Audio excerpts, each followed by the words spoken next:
David Foster Wallace fans, as I'm sure a lot of you guys know, Infinite Jest is not the easiest book to read. And we're about to hear from David Foster Wallace talking about why he made Infinite Jest a difficult text. And if you guys don't know, Write Conscious is the headquarters of everything David Foster Wallace on YouTube. Go check out the playlist for other videos on Wallace. And once Wallace is done speaking, we will talk about what he said. When you're doing something long and hard is you're terrified that it will be perceived as gratuitously hard and difficult, that this is some, avant-garde for its own sake sort of exercise. And having done some of that stuff, I think earlier in my career, I was really scared about it. That the trick of this, I've got this whole rant about, I think a lot of avant-garde fiction and, serious literary fiction that bitches and moans about, readers' defection, and blaming it all on TV is to a certain extent bullshit. That I think that I think a lot of the avant-garde has forgotten that part of its job is to seduce the reader into being willing to do the hard work. And so doing something like this, there were a lot of fears, and one of them was, oh no, this doesn't make any sense. Another was, oh no, this is going to come off as gratuitously long or gratuitously hard. And I don't know, it makes me happy you said that, because I worked harder on this than anything I've ever done in my life, and there's nothing in there by accident. And there have already been some readers and reviewers that see it as kind of a mess and as kind of random, and I just have to sort of shrug my shoulders. Well, it does seem to me that, unfortunately, if you haven't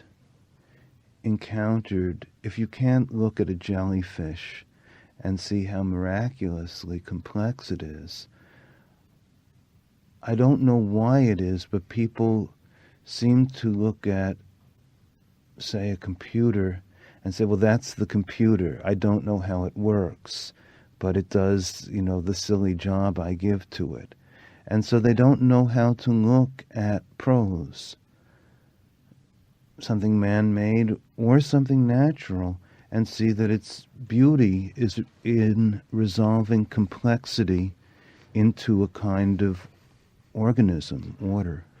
And part of that is maybe the fault of some sort of reading culture or something, but part of it is that fiction's got a very weird and complicated job, because part of its job is to teach the reader, communicate with the reader, establish some sort of relationship with the reader where the reader is willing on a neurological level to expend effort to look hard enough at the jellyfish to see that it's pretty.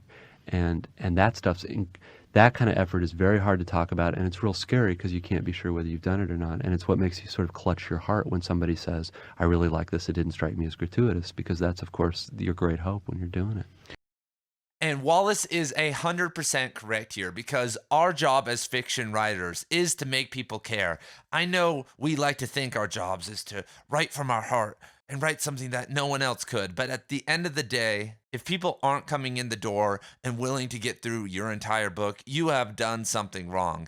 And obviously, people are getting less intelligent in terms of their willingness to read and even reading ability every single year. And the literary fiction market, especially for books like Infinite Jest, is shrinking every single year. But nonetheless, there's been also a massive informational revolution since Wallace published Infinite Jest, and a lot of you guys maybe don't know this, but Infinite Jest had a major marketing plan. They gave Wallace an advance of hundreds of thousands of dollars, which is very good for a second novel. And they deployed the strategy of sending out even mail and stuff to people like, are you going to be able to finish this book? And made Infinite Jest seem like this mysterious thing that no one was going to be able to finish. And in the 90s, that really resonated with people. So by the time it came out, everyone wanted to try to finish it. And then when people weren't finishing it and it was too hard, it just grew the mystique even more. But the difference between Infinite Jest and, for instance, The Broom of the System and a lot of Wallace's earlier short stories is that he's not trying to be avant-garde. There are some sections, as I'm sure you guys know, of Infinite Jest that may seem like a slog. There may just be pages and pages of walls of text, and you're like, oh my God, what are we doing here? Don Gately, I don't care, let me just say. But if you get through those sections, and especially the first 200 pages or so of Infinite Jest, you start being rewarded. It starts picking up, and there may be some sections or some characters that you're not the biggest fan of, but you feel like there's a reason to keep going. And the main difference between the Wallace who wrote The Broom of the System and a lot of his earlier work and the Infinite Jest Wallace is that he got kicked off his high horse. He had to go and work as a security guard and be in rehab for years and halfway houses and all of that, not writing even for years at a time. And as someone who went to a prestigious college, had two parents that were professors, got accepted into the University of Harvard's philosophy program, one of the best in the country, that's a long fall to the bottom. But when you are down there, you start to see and meet people and understand that the avant-garde is just a way to circle, it's just for the circle jerkers and has never actually been the most innovative aspect of art. When I look back at Dada poetry and all the stuff that was a fad, throughout the eras of the 20th century, it all lacks compared to the actual authors who had boots on the ground. The Robinson Jeffers, who were out there putting in the real work. And Wallace put in thousands, if not over 10,000 hours easily on Infinite Jest. And that's why its relatability is so great. So now in 2024, with us authors and readers out there, something has changed though, because there is not the same willingness or the same readership to be able to pull the marketing ploys that Infinite Jest received. There are books out there like The Mystery Doc that were ambitious and postmodern, and Matthew McIntosh worked on for over a decade and got little to no push by publishing houses. Even though it's nowhere as good as Infinite Jest, nonetheless, it's now up to us to make people care. And so if you are an aspiring author right now, you need to start thinking long term. You maybe think that you are hot shit right now. I think I'm hot shit. I'm so good. I'm a great author. But I know when I look back at all the authors in time immemorial that their works in their 20s and 30s most of the time weren't that great. It wasn't until their 40s and 50s that masterpieces started to get created. So I'm looking to them and being like, what can I do other than writing? Because I'm going to be writing no matter what. I'm going to keep my writing routine, doing at least 500 words a day, no matter what happens. But until then, how can I get people to care? How can I amp people up? And there are many different ways. And I'm not trying to turn this into a how to market your book video, but there's this massive reluctance that people have to any form of promotion of their books. And because it's so alien, when we think of sales or marketing or doing anything of that nature, it seems antithetical to the artistic craft. And most people become writers because they suck at speaking. I remember when I started on YouTube in 2017, 7 years ago now, I was absolute trash. There are so many unlisted and private videos on this channel that you guys will never see because they are just me mumbling. But back then I was thinking long term.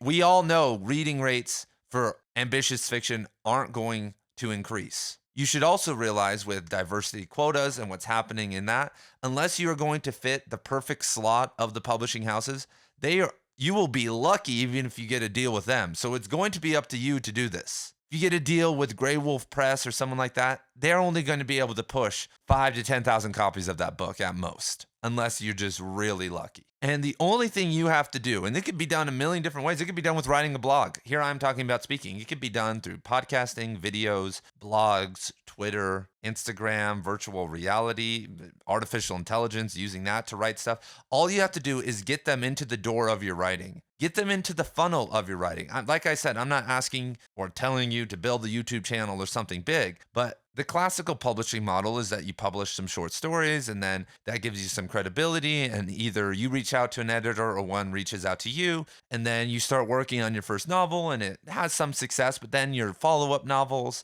start to gain some traction, and eventually you get this big push on like a couple novels in. But shorts, that funnel doesn't work anymore. I know literary agents, and they don't really care if you got your thing published in some magazine that no one cares about anymore. But if you have 10,000 subscribers, just free subscribers to your Substack where you post some poems or your short stories every once in a while, they're going to be very, very interested because there is a guaranteed there's guaranteed thousands of people that are going to buy the book if they decide to publish you. So everybody wins. And the only thing that changes in this model is that you start releasing something for free. You start to gain interest in something that's maybe not as ambitious or easier for a larger crowd to get into. so that later on you can move to something more ambitious. And Wallace, you could say, did this himself. When we look at a lot of his nonfiction, he got into nonfiction before Infinite Jest came out and was running that playbook for a while. And even though he was being paid to those pieces, he was just being displayed in large magazines like Esquire or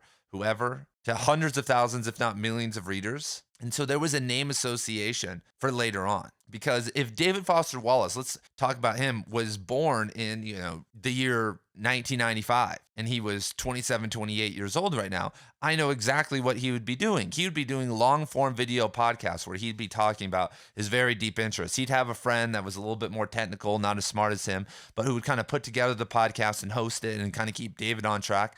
And they would have a pretty successful video podcast going on. And he'd probably be on Substack, putting out polarizing opinions and whatnot, and have these very funny and crazy Twitter posts. And he'd probably still be in academia, and he would be posting on Twitter all these things that he got published, maybe doing some independent stuff. And then eventually he'd build a big work. And it probably wouldn't end up as being as popular as an Infinite Jest, but it would come close to securing him a position as a full-time writer. And today there are more monetization options than ever. Wallace had to work at Sonoma College or whatever because he was making a lot from Infinite Jest and could survive as a bachelor with that salary, but to support a dog and a wife and to live a decent lifestyle, he wanted a stable job and to not feel pressured by, to have to write more. But now if you think like, okay, over the next 10 years, I'm going to get 100 subscribers per year for whatever amount on my Patreon, then eventually you have 1,000, subscribers, then you're making a livable wage to support your writing. It took Wallace decades to be able to exist independently as a writer. So I want all of us to adopt that mindset too, because most of our writing is not there. And then by the time our writing should be there, I want all of us to have that audience to display it to, because we need hard fiction. We need ambitious fiction. The medium of fiction is still the most complicated art form. TV shows, movies, normal art, poetry, music, whatever, are all hard arts and are very beautiful in and of themselves. But the most ambitious and complicated things that you can create are still in the novel format. William T. Vollmann is trying to get a 1,000,000-word novel published. You can only do that type of stuff in writing. If that would have to be like hundreds of hours of an audiobook. It's insane. So if you guys like this video, once again, subscribe for more David Foster Wallace content, and I will see you guys in the next video. Peace.